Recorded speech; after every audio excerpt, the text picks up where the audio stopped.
Bonjour. Alors, j'espère que vous m'entendez bien. Je suis de nouveau, comme vous pouvez voir, à la rivière, donc c'est vraiment agréable.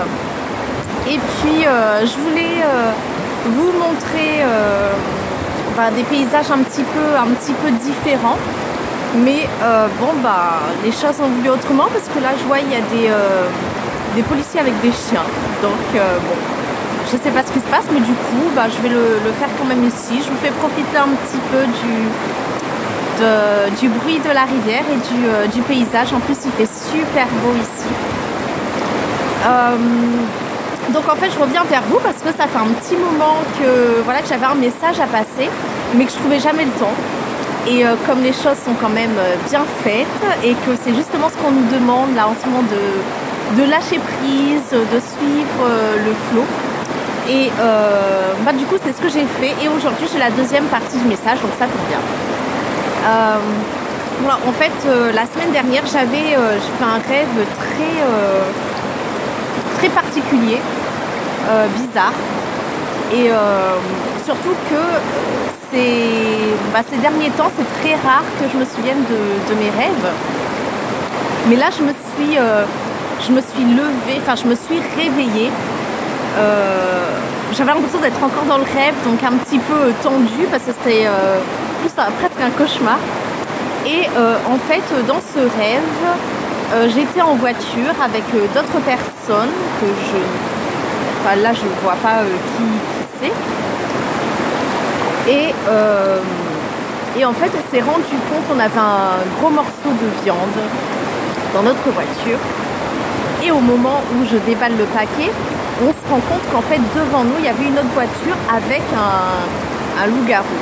Bon, un peu bizarre comme rêve, vous me direz, mais bon, voilà, c'est mon rêve. Et donc, en voyant ça, on s'est dit, mince, voyez, il y a le loup-garou devant nous, il faut qu'on se débarrasse du morceau de viande. Et puis, donc, on va dans une rue et on le met dans une poubelle, dans une rue qui n'était pas passante, quoi. Mais au même moment où on jette cette viande, il y a une autre voiture qui passe et qui dit aux gens du magasin, en fait, qui était pas loin, oh ouais, ils ont mis un truc et tout. Et nous, on dit non, mais c'est bon, occupez-vous de vos affaires et tout. Ils disaient non, nous on veut pas. Je sais pas ce que vous êtes en train de faire, mais vous voyez les gens qui avaient envie de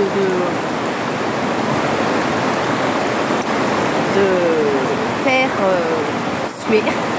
Voilà, je cherchais un mot un peu moins brutal, mais voilà, en gros, qui n'avaient pas envie de rester dans leur coin et qui voulaient juste embêter les autres, quoi. Et donc à ce moment-là, on essaye de leur expliquer qu'il y a un loup-garou qui arrive, qu'il faut qu'il s'en aille et tout. Il y a la boutique qui baisse du coup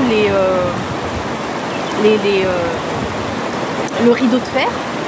Et eux qui restent là, ils disent non, nous on va combattre et tout, ça ne fait pas peur. C'est bon, écoutez, nous on part. Et nous en fait, on est partis, on les a laissés là. Donc il y avait une sorte de culpabilité de laisser ces gens là un peu entre guillemets sans défense et avoir l'impression de s'enfuir, mais en fait dans l'idée c'était qu'on ne peut pas sauver tout le monde et on ne peut pas sauver les gens de toute façon, on ne peut pas aider ceux qui ne veulent pas être aidés. Et donc le message qui est venu, parce que quand j'ai demandé, je me suis dit mais pourquoi ce rêve? En fait, m'a fait comprendre que comme s'il y avait quelque chose qui allait arriver, qu'on allait apprendre quelque chose, mais de tellement gros que il va sûrement y avoir plein de réveils en masse. Et les gens vont se rendre compte qu'en fait, ils ont été bernés pendant très longtemps. Et alors qu'il y en a d'autres qui vont encore continuer à faire comme si de rien n'était.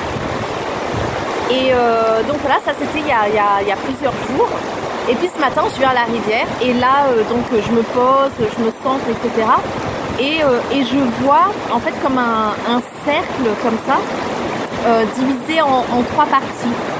Et j'entends, voilà, bientôt le monde sera divisé en trois. Et dans ma tête, je me dis, mais c'était pas censé être en deux, genre 3D, 5D, puis... Et ils me disent oui, mais sauf que voilà, ça vient appuyer en fait le rêve que j'avais vu. C'est-à-dire qu'il va y avoir des gens qui vont être éveillés, qui auront fait ce cheminement, donc que ce soit éveillé brutalement ou tranquillement. Dans tous les cas, je vais pas vous apprendre grand chose, mais un réveil c'est quand même chaotique, hein.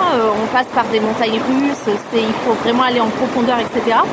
Mais ceux qui ont décidé de passer ce cap arriveront à un moment où ils auront vraiment la foi et la certitude que de toute façon tout est juste. Voilà, donc ce sera vraiment calme. Et puis il y aura une autre partie où les gens vont, comme dans le rêve, fermer le rideau de fer, faire comme si de rien n'était, on ne veut pas voir, on continue notre petite vie. De toute façon, si on ne sait pas, je crois que dans la Bible, il y a quelque chose qui dit heureux les simples d'esprit ou quelque chose comme ça. Et quelque part, c'est vrai, parce que si on ne sait pas, si on connaît rien, si on est ignorant, je dis ça avec bienveillance bien sûr, mais voilà, dans ce cas, on n'a pas besoin d'avoir peur, on n'a pas besoin d'être triste, enfin, on continue notre petite vie tranquille comme elle est, on n'a pas de soucis, donc c'est cool. Mais vient cette troisième catégorie, et là qui correspond à ceux qui sont restés pour combattre, et qu'en fait ils ne sont pas dans la foi, et en fait on me montrait comme des gens qui sautaient, comme s'il y avait une ligne sur le sol, et que les gens passaient leur temps à sauter de la 3D à la 5D en se disant ah mince, là je suis trop dans le matériel, je sais qu'il y a le spirituel qui existe, il faut que j'ai plus foi. Ils sautent de l'autre côté. Et une fois arrivé là-bas, fait mais non, mais je suis en train de partir en cacahuète, c'est pas possible. Je dois retourner à faire ce que j'ai toujours fait parce que c'est ça qui est juste. Sinon on va me prendre pour un fou et pouf, et on repart de l'autre côté.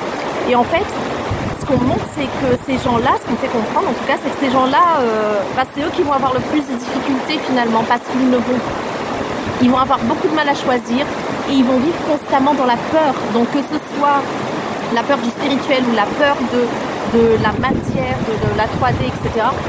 Vivre dans la peur, c'est pas chouette quoi. Et donc ça va être vraiment très très difficile pour eux de se poser, de se centrer et d'être serein finalement. Mais voilà, je sens qu'il y a quelque chose qui va vite se passer. Je sais pas quoi. J'espère pas les loups-garous. Mais voilà, quelque chose de vraiment de gros. Enfin, dire waouh, on nous a caché ce truc quand même flagrant pendant tout ce temps. Et ça va plus être caché. Donc je sais pas.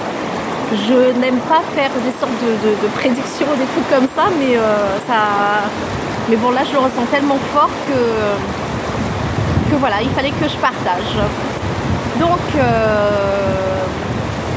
voilà pour aujourd'hui.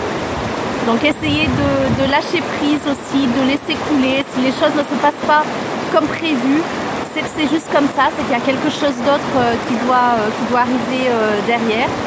Tenez bon, parce qu'il y a encore des tumultes, il y a des jours où moi c'est encore les montagnes russes, il y a des jours où j'ai envie de pleurer, puis il y a des jours où je suis joyeuse, et ce qui me fait vraiment du bien, c'est la nature. Donc vraiment aller dans la nature, vous décharger, surtout, c'est pas seulement se ressourcer, mais décharger des mauvaises énergies de la ville, du tumulte, du stress quotidien, et garder la foi, surtout. Donc je vous embrasse bien fort. Si l'envie vous en dit, de mettre un pouce, de partager, de commenter, ça me fera plaisir de vous lire et de vous répondre. Et puis c'est toujours bon pour les algorithmes de YouTube. Et moi, ça me motive à continuer aussi. Je vous embrasse bien fort et je vous dis à la prochaine. Je vous laisse avec ce beau paysage.